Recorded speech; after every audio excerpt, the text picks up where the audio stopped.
पूर्वीच्या काळामधली जी मीडियाची उंची होती, मी तर जाहीर केलं, मी माझं जर शब्द तोंडातनं निघालेला असेल तर मी राजकारणातनं निवृत्ती. ज्यांनी बातमी दाखवली त्यांनी मग स्वतः आपण चुकीची बातमी दाखवली म्हणून ते क्षेत्र सोडून द्यावं, पण तेवढे त्यांचा धाडस होणार नाही. त्यावेळेस घटना घडली त्यावेळेस सुनील शेळके, मला दुर्दैव आहे, तुम्हा लोकांना काम करणाऱ्यामध्ये इंटरेस्ट नाहीये, नुसतं येऊन पाहणी करून जाऊन तशात इंटरेस्ट आहे. ज्या दिवशी घटना रविवारी परवा दिवशी घडली, मला कळाल्या सुनील शेळके इथं पोचले 15 मिनिटात. सुनील शेळकेंनी इथं वेगवेगळे अशा घटना घडल्यानंतर तिथं आदिवासी समाजाचे, इतर समाजाचे काही लोक त्या पाण्यामध्ये उड्या मारून त्यांचा जीव वाचवण्याचं काम करतात, ज्याला आपण रेस्क्यू टीम म्हणतो. अशा पद्धतीनं त्यांना आता आम्ही सर्टिफिकेट पण द्यायचं ठरवलेलं आहे. त्याची आपत्ती व्यवस्थापनाच्या टीम मध्ये आम्ही नोंद पण करून घेणार आहे. यामध्ये त्यांनी असंही सांगितलं की आम्हाला एक गाडी उपलब्ध करून द्या, तर मी आता DPDC मधनं एक गाडी पण त्यांना उपलब्ध ह्या भागाच्या करता, कारण सगळ्यात जास्त पर्यटन पुणे जिल्ह्यामध्ये मावळ तालुक्यामध्ये पर्यटक येत असतात. त्याच्यामुळे आमदार सुनील शेळकेंनी पण मला मागणी केली की दादा त्या गाडीमध्ये जसं ॲम्ब्युलन्स सर्व सोयीयुक्त ॲम्ब्युलन्स असते आणि तिथं कोण जर काही ॲक्सिडेंट झाला, काही अचानक कुणाच्यावर उपचार करण्याची वेळ आली तर सगळ्या सुविधा तिथं देता येतात. तशा पद्धतीनं फायर ब्रिगेड पण असतो. अलीकडे फायर ब्रिगेडमध्ये देखील वेगवेगळ्या प्रकारच्या सुविधा येतात. अशा प्रकारचे फायर ब्रिगेड निघाले, तसे ह्याही कामाच्या करता गाड्या निघालेल्या आहेत. त्याच्यात ज्या गोष्टी तिथं मग पकड असेल, तिथं चाकू असेल, तिथं इतर ज्या गोष्टी तातडीने तिथं लागतात, रस्सी असेल वगैरे, सगळ्या ह्या त्याच्यामध्ये उपलब्ध असतील. अशा प्रकारची गाडी आम्ही उपलब्ध करून देणार आहे. नंबर 1. त्याचबरोबर इथं जी काही घटना घडली तो स्पॉट आम्ही बघितला, तुम्ही पण सगळे बघत होता. मी त्यांना सांगितलं की मी तिथं लगेच आलो तर सगळ्या सिक्युरिटी ही आमच्याकडे राहते.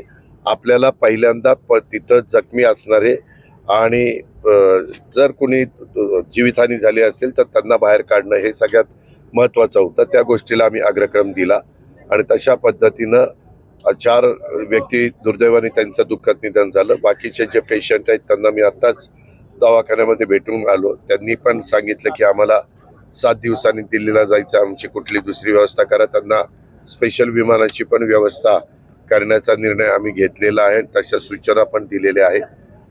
एका प्रांताला पण त्या सगळ्या त्यांना जबाबदारी त्यांच्यावर सोपवलेली आहे. आम्ही एक चौकशी समिती नेमलेली आहे. त्या चौकशी समितीमध्ये RDC आहे, त्याच्यामध्ये स्वतः कलेक्टर आहेत, असे वन विभागाचे, जलसंपदा विभागाचे, PWD विभागाचे अधीक्षक अभियंता ही सगळी लोक आहेत. ते त्याच्याबद्दलचा अहवाल देतील. इथं स्पॉटवर आल्यानंतर स्थानिक लोकांनी, आमदारांनी आणि इतर मान्यवरांनी जे काही पर्यटक असतात, तिथं म्हणे 4-4, 5-5 हजार पर्यटक असतात. आता देखील मी काही मान्यवरांशी बोललो जे जखमी आहेत. ते मी म्हणलं तुम्हाला हा स्पॉट कसा कळला? हा तर स्पॉट आतमध्ये. ते म्हणले रीळ निघतात, त्या रीळमध्ये आम्हाला तो स्पॉट पाहायला मिळाला आणि आम्हाला आवडला. पिंपरी चिंचवड पासून तो जवळ होता, अर्ध्या तासाच्या अंतरावर. तर आम्ही विचार केला आपण फॅमिलीला घेऊन तिथं जावं आणि म्हणून आम्ही आलेलो होतो. तिथं गर्दी जास्त झाली आणि त्याच्यामुळे हे सगळी दुर्घटना घडली. आता हा संपूर्ण ब्रिज आम्ही काढून टाकणार आहे. इतर पण ज्याची लाईफ संपलेलं आहे, स्ट्रक्चरल ऑडिटरनी ते वापराकरता अयोग्य सांगितलेलं आहे, असे सगळे ब्रिज काढायचा निर्णय घेतलाय. कारण बोर्ड लावला, धोका म्हणून सांगितलं तरी लोक ऐकत नाही. त्या उत्साहाच्या भरामध्ये तिथं कुणाचंही ते मानत नाही. त्याच्यामुळे तशा गोष्टी काढूनच टाकायच्या. आता इथं आम्ही 7.5 मीटर रुंदीचा ब्रिज मंजूर आहे. ऑलरेडी त्याला वर्क ऑर्डर दिलेली आहे. संबंधित कॉन्ट्रॅक्टर पण आता आम्हाला भेटला. त्यांनी काही ब्रिज घोडेगावमध्ये, आपल्या आंबेगाव तालुक्यात किंवा इतर भागामध्ये RCCचे केलेले दाखवले. आता बघत असताना एक गोष्ट लक्षात आली. आमदारांनी असं सुचवलं सुनील शेळकेंनी की दादा लोक जाय करतील, म्हणजे गाड्या जाय करतील, परंतु जे येतात त्या लोकांना तुम्ही फुटपाथची व्यवस्था करा. मग आता आम्ही 8-8 फुटाचे 2 फुटपाथ करायचा निर्णय घेतला. परंतु तो स्पॉटला लोक मग त्या फुटपाथवर थांबून बघतील म्हणून व्ह्यूइंग गॅलरी ज्याला आपण म्हणतो तशा पद्धतीनं 2 व्ह्यूइंग गॅलरी करण्याचा पण निर्णय घेतला. त्याला अधिकचे पैसे लागतील. कदाचित 4 कोटी रुपये अधिकचे लागतील. आत्ता ब्रिजला जे काही पैसे लागतात ते उपलब्ध करून दिलेले आहेत. ॲडिशनलचे 4 कोटी PMRD मधनं उपलब्ध करून दिले जातील.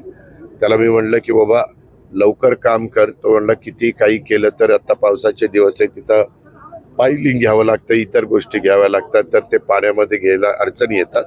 पण मी 10-11 महिन्यामध्ये करण्याचा निश्चितपणे प्रयत्न करीन. दादा महत्वाचा प्रश्न निघालेली आहे, त्याच्यावर पेनने लिहिलेली आहे आणि 5 दिवसा अगोदर ही वर्क ऑर्डर घटनेची निघाली हे तुम्हाला सांगितलंच ना, काल कलेक्टरनं सांगितलेलं.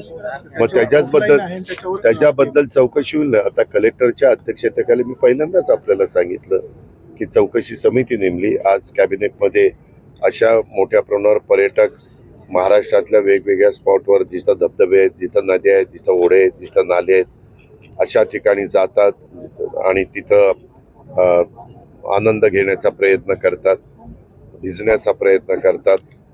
अशा उत्साहाच्या वेळेस दुर्घटना घडतात. मागे भुशी डॅमला पण घडलेली तुम्हाला आठवत असेल. आणि त्याच्यामुळं जेवढं त्याच्यात सुरक्षितता आणि पोलीस, जिथं जास्त गर्दी असते तिथं पोलिसांची पेट्रोलियम अशा पद्धतीने आपण करतो. येत्या काळात पेट्रोलिंग येत्या काळात अशी जिल्ह्यातली किती ठिकाणे आहेत धोकादायक जिथे नागरिकांनी जाणं टाळलं पाहिजे? त्यामध्ये आता सध्या बहुतेक ठिकाणी सगळीकडे सांगितलेलं आहे. आता ही कमिटी आहे, ती कमिटी त्या संदर्भामध्ये कुठले अति धोकादायक आहे, कुठले जाण्याच्या योग्यतेचे, ह्या सगळ्या गोष्टीचा अभ्यास करून ते सांगतील आणि त्या जिथं अति धोकादायक आहे तिथं सर्वांना बॅन केलं. दादा आता तर सगळ्यांना बॅन केलं. पूल पडल्यानंतर दुर्घटना घडली, ही गोष्ट खरी आहे. काही लोक गेले पण, परंतु प्रश्न फक्त पुलाचा नाहीये, इथल्या सुरक्षित पर्यटनाचा देखील आहे. शेकडो हजारो पर्यटक आले होते, त्यावेळेस कुठल्याही प्रकारे पोलीस प्रशासन या ठिकाणी उपलब्ध नव्हतं. एक बोर्ड लावलाय, त्या पाठीचा आधार घेऊन प्रशासन आपला हात वर करण्याचा प्रयत्न करतंय. प्रशासन कमी पडतंय, मावळचं पर्यटन बदनाम होतंय. त्याच्याबद्दल तरी काही त्याबद्दलच चौकशी समिती नेमलेली आहे. सांगितलेलं नीट ऐकत चला. हे जे काही दुर्घटना घडली, अशा प्रकारची दुर्घटना पुन्हा घडू नये म्हणून जिल्हाधिकारी हे आमचे तिथले जिल्ह्याचे प्रशासनाचे प्रमुख असतात. त्यांच्या अध्यक्षतेखालील सचिव RDC केलेले आहेत. PWDचे अधीक्षक अभियंता, जलसंपदाचे अधीक्षक अभियंता, वन विभागाचे उपवन संरक्षक असे त्या कमिटीमध्ये टाकलेले. त्याचा GR पण काढलेला आहे आणि त्या पद्धतीनं त्यांना त्यांची समिती नेमून त्यांना लवकरात लवकर चौकशी करून अहवाल द्यायला सांगितलेला आहे. अहवाल आल्यानंतर त्याबद्दल जी काही कार्यवाही सरकार म्हणून सरकारने घेण्याची गरज असेल ती आम्ही निश्चितपणे घेऊ. परवा असंच पुण्याच्या पत्रकारांनी एक प्रश्न विचारलेला होता.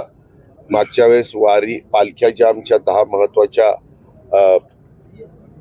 मानाच्या पालख्या आहेत, त्याच्यामध्ये ज्या दिंड्या जातात त्या दिंड्यांना गेल्या वर्षी एकनाथराव शिंदे मुख्यमंत्री असताना त्यांनी 20-20 हजार रुपये देण्याचा निर्णय घेतलेला होता. ते दिलेले होते. मी तुम्हाला त्यांना पत्रकारांना सांगितलेलं होतं की आम्ही ताबडतोब त्याच्याबद्दलची कारवाई करतो. आज 14 GR निघालेला आहे आणि त्या GR मध्ये आपण 1400 मानाच्या 10 पालख्यांच्या 1400 दिंड्या त्यांना 20-20 हजार रुपये देण्याचे आदेश काढलेले. ते दिंडीच्या प्रमुखांना मिळते. पुण्याच्या दुर्घटनेचे जे दोषी आहेत त्यांच्यावर कारवाई करणार असं तुम्ही म्हटलेले, त्याच्यावर कारवाई होणार आहे? पहिल्यांदा अहवाल युद्ध आहे. अहवाल आल्यानंतर आपण या विषयावर, माळेगावचा प्रचार आता जोरात हा विषय इथं नाही. दादा तुम्ही कुठलाही विषय कुठेही घेऊ नका. मी ह्याच्याकरता तुमच्याशी बोलत नाही. मी आलेलो आहे इथली पाहणी करायला. ही पाहणी, एक मिनिट, हे मी हे तुम्ही उठवताय. तुम्हाला दुसरा उद्योग नाही, त्याच्यावर तुम्ही उठवताय. मी माझं काम करत होतो. मी ताबडतोब कलेक्टरला सांगितलं की मृत पावलेल्यांच्या नातेवाईकांना ताबडतोब रक्कम जाहीर करा. जखमींना पूर्ण खर्च राज्य सरकारकडनं करा. आम्ही आमचं काम करत असतो. कधी कधी काही काहींना TRP वाढवण्याच्या करता आमच्या तोंडी काही पण शब्द टाकतात. पेट्रोल सोडण्याचं म्हणलं की पेट्रोल चोरण्याचं म्हणून टाकतात. म्हणजे इतका गलथान कारभार चाललेला आहे. म्हणजे त्या पूर्वीच्या काळामधली जी मीडियाची उंची होती, मी तर जाहीर केलं. मी माझं जर शब्द तोंडातनं निघालेला असेल तर मी राजकारणातनं निवृत्ती. ज्यांनी बातमी दाखवली त्यांनी मग स्वतः आपण चुकीची बातमी दाखवली म्हणून ते क्षेत्र सोडून द्यावं. पण तेवढे त्यांचा धाडस होणार नाही. धन्यवाद.